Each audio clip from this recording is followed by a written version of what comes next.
Hello అండి. అందరికీ నమస్కారం. ఈరోజైతే మ్యాంగో ఖీర్ చేసుకుందాము. మ్యాంగో సీజన్ కదా! మనకిప్పుడు అన్ని రకాల మామిడి పండ్లు దొరుకుతాయి కదా! ఏదైనా సరే స్వీట్‌గా ఉండే మామిడి పండు తీసుకుంటే సరిపోతుంది దీనికి.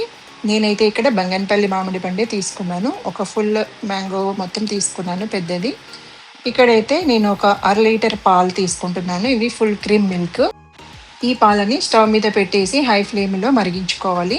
ఈ పాలు కొంచెం మరిగేలోగా మనము ఒక టీ స్పూను కస్టర్డ్ పౌడర్ గానీ, లేదంటే కార్న్ ఫ్లోర్ గానీ తీసుకొని 2, 3 టీ స్పూన్లు చల్లటి పాలు కూడా పోసుకొని ఉండలు లేకుండా కలిపి పక్కన పెట్టుకోవాలి. ఇప్పుడు ఇక్కడ చూసారు కదా! ఈ పాలనేటివి మనకు ఒక పొంగొచ్చాయి కదా! ఇలా వచ్చాక ఒక 2, 3 నిమిషాలు కాగనివ్వాలి. ఆ తర్వాత ఒక పావు కప్పు చక్కెర వేసుకొని అంతా కరిగేలాగా కలుపుకొని, ఇది కూడా ఇంకొక 2, 3 నిమిషాలు బాగా మరగనివ్వాలి.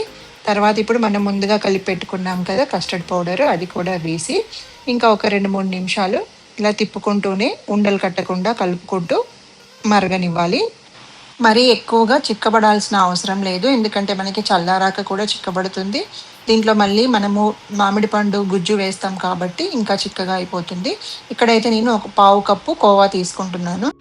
ఈ కోవాలో అయితే స్వీట్ ఏమీ లేదు. అలాగే నేను ఇక్కడైతే స్టవ్ ఆఫ్ చేసేసి కలుపుతున్నాను.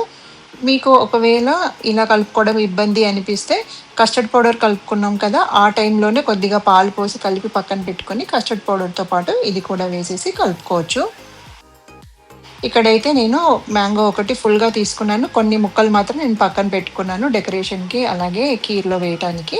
మిగతాదంతా గుజ్జు తీసి పక్కన పెట్టుకున్నాను. ఈ గుజ్జు అనేది దాదాపుగా మనకి మెజరింగ్ కప్స్ ఉంటాయి కదా! దాంట్లో ముప్పావు కప్పు వరకు గుజ్జు తీసుకోవాలి. ఇప్పుడు మనం ముందుగా పాలు అవి మరిగించి పెట్టుకున్నాం కదా! అది కూడా ఆ మిశ్రమం చల్లగా అయిపోయింది.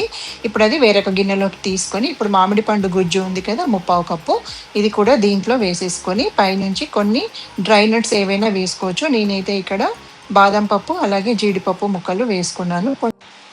పిస్తా పప్పులు ఉంటే అవి కూడా వేసుకోవచ్చు. అలాగే ఒక 2, 3 టీ స్పూన్ల వరకు కండెన్స్డ్ మిల్క్ కూడా వేసుకోవాలి.